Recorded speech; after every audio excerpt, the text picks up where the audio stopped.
and that I will well and faithfully perform the duties of governor on which I am now about to enter. So help me God. So help me God. Thank you. I think what we've seen up until the official announcement is the Governor DeSantis's efforts to present himself as the Republican candidate who can pursue the policy agenda that Donald Trump set in his term as president without the character, personal conflicts, noise, controversies, the criminal indictment.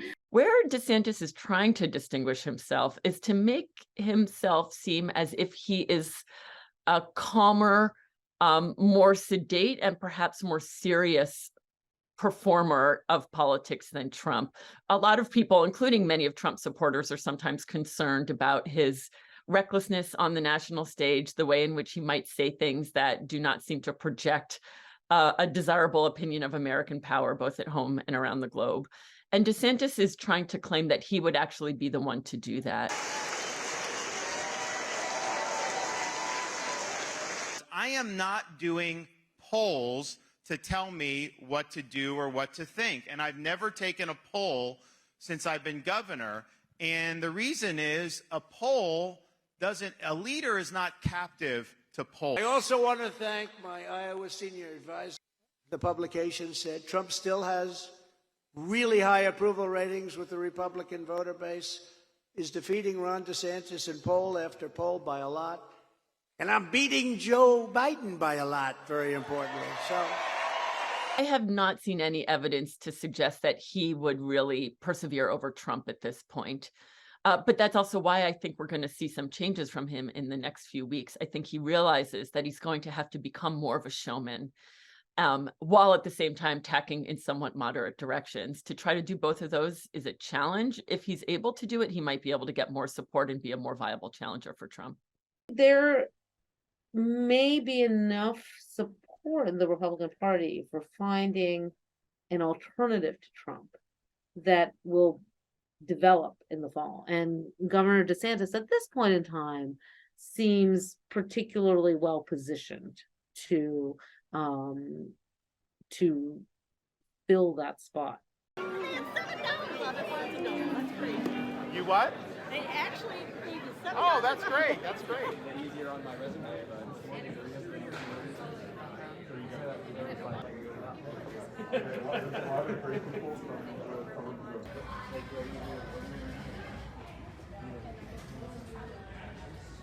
He has the name recognition, has extensive fundraising. After having won re-election strongly in Florida for a second term as governor of Florida, he is well positioned for a national campaign. The challenge for him is that he is not a charismatic speaker. And, oftentimes in the Republican Party, a lot of, statistics have shown that what people are looking for is a candidate who can both perform strength, the kind of masculinized strength and authority, but also somebody you want to have a beer with at the same time. And we very rarely hear anybody saying they want to have a beer with Ron DeSantis.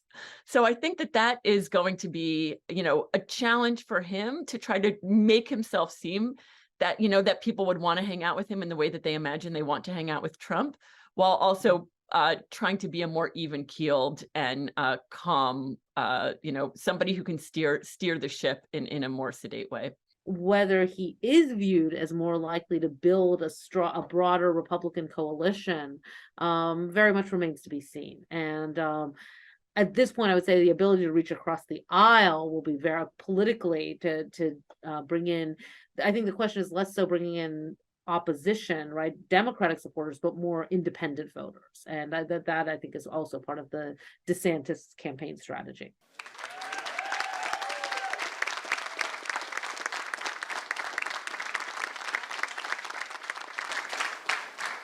And so we will continue to recognize that in the state of Florida, Parents have a fundamental role in the education, healthcare, and well-being of their children. We will not move from that. I don't care what corporate media outlets say. I don't care what Hollywood says. I don't care what big corporations say.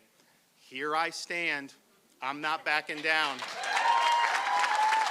Right now, it seems that of all the Republican candidates, Trump is the one who would be the biggest threat to Biden. But I do think that if DeSantis gets the nomination and you start to see him making somewhat more moderate positions, certainly in terms of things like abortion, or in terms of the kind of corporate authoritarianism that he, has demonstrated over Disney, becoming more moderate on that, I actually think he could be a more viable challenger. He will have to boost up his charisma, and that really is, it's unclear whether he is capable of doing that.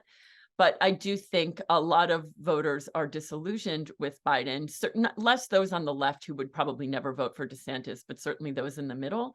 And it depends on how effective he will be. If he's able to become the Republican nominee, that would mean he has already been effective enough that he would most likely be a pretty effective challenger to Biden in the main election. If the economic indicators and public confidence in the economy is strong, then I think President Biden has the advantage to a certain degree of that the public tends to stick with the incumbent if things are going well.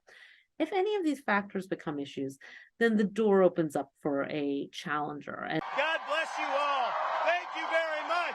Thank you for a historic landslide victory.